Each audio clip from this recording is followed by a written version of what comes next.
नमस्कार दोस्तों, स्वागत है आपका फिर से एक नए स्थान पर और एक नए ब्लॉग में। वो स्थान है आलंदी। महाराष्ट्र के पुणे ज़िले में इंद्रायणी नदी के तट पर बसा एक छोटा सा शहर आलंदी भारत के सबसे प्रमुख आध्यात्मिक केंद्रों में से एक माना जाता है।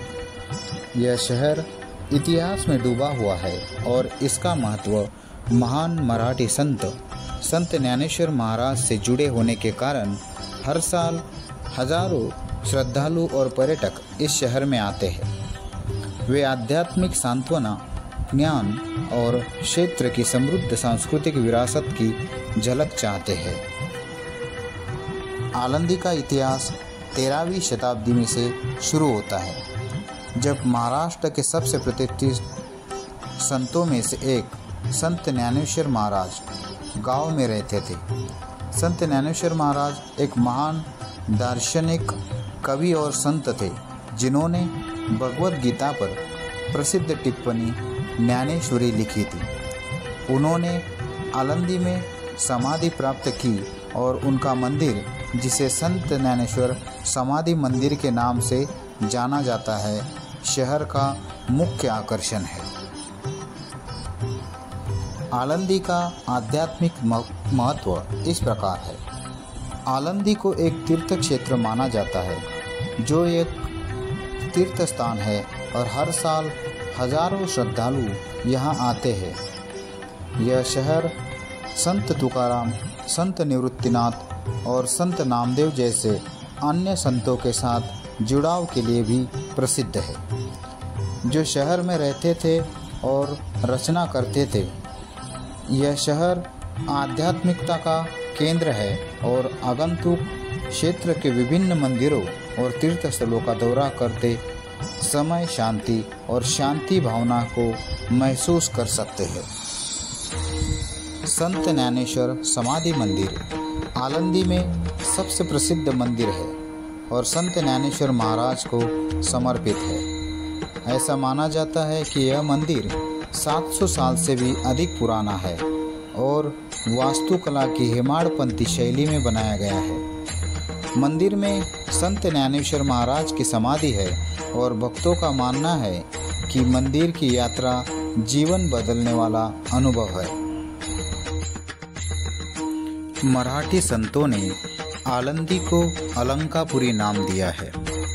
इस स्थान का महत्व अमर है, क्योंकि श्री ज्ञानेश्वर महाराज ने यहीं पर संजीवन समाधि ली थी। आलंदी मंदिर 1570 में बनाया गया था। श्री संत ज्ञानेश्वर महाराज ने अपने जीवन के कुछ वर्ष इस गांव आलंदी में बिताए और पूरे शहर को भगवान पांडुरंग की पूजा करने के लिए प्रेरित किया।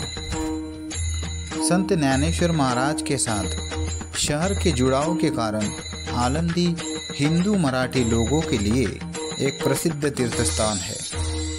उनके भक्तों का मानना है कि वह अभी भी जीवित है। श्री संत ज्ञानेश्वर समाधि पर एक मंदिर परिसर बनाया गया है और तीर्थ यात्री, विशेषकर वारकरी संप्रदाय के लोग इसका दौरा करते हैं।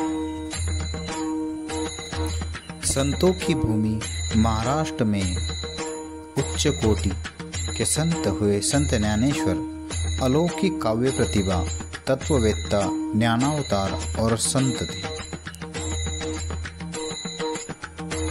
भगवद गीता पर लिखी ज्ञानेश्वरी आज भी कई लोगों को भवसागर पार करने की राह बताती है।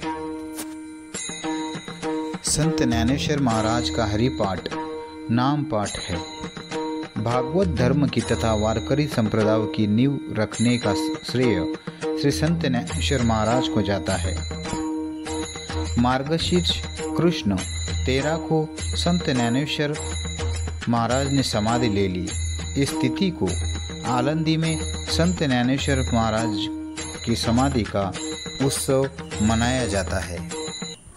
सह्याद्री खंड में आलंदी का उल्लेख 5 नामों के तहत किया गया है: आनंद विपिन, वरुण, कपिला, अलका और सिद्ध क्षेत्र। संतों के अभंगों में आलंदी का उल्लेख अलंकापुरी, अलंकापुर और अलंकावती के रूप में किया गया है। कृष्णराज राष्ट्रकूट के शक 690 के तालेगांव के ताम्रपत्र में आलंदी का उल्लेख अलांदिया के रूप में किया गया है। यह शब्द आलंदी नाम के साथ घनिष्ठ संबंध दर्शाता है। संत ज्ञानेश्वर महाराज ने आलंदी का धार्मिक महत्व बहुत बढ़ा दिया। आज यह तीर्थ क्षेत्र इसी से जाना जाता है। शालिवाहन शके 1218 में कार्तिक वद्य त्रयोदशी को ज्ञानेश्वर महाराज ने यही जीवित समाधि ली थी। यह समाधि मंदिर परिसर में स्थित है। समाधि के पीछे विठ्ठल रुक्मिणी की मूर्तियां हैं। संत ज्ञानेश्वर महाराज समाधि मंदिर का निर्माण अंबेकर देशपांडे द्वारा 1570 में बनवाया गया था। 1760 में भजनी मंडप का निर्माण सिंधिया के दीवान रामचंद्र मल्हार शेनवी ने करवाया था। इस समाधि का दैनिक खर्च पेशवाओं द्वारा प्रदान किया जाता था। 1852 में मंदिर के प्रबंधन की देखरेख के लिए आलंदी संस्थान समिति का गठन किया गया था। श्री संत ज्ञानेश्वर महाराज मंदिर की तरफ जाते समय रास्ते में आपको अखिल भाजी मंडई गणपति मंडल आपको दिखाई देगा, जहाँ पे श्री गणेश भगवान की सुंदर मूर्ति विराजमान है। तो दोस्तों, ये था आलंदी समाधि संजीवन श्री ज्ञानेश्वर महाराज मंदिर के बारे में छोटा सा दृश्य।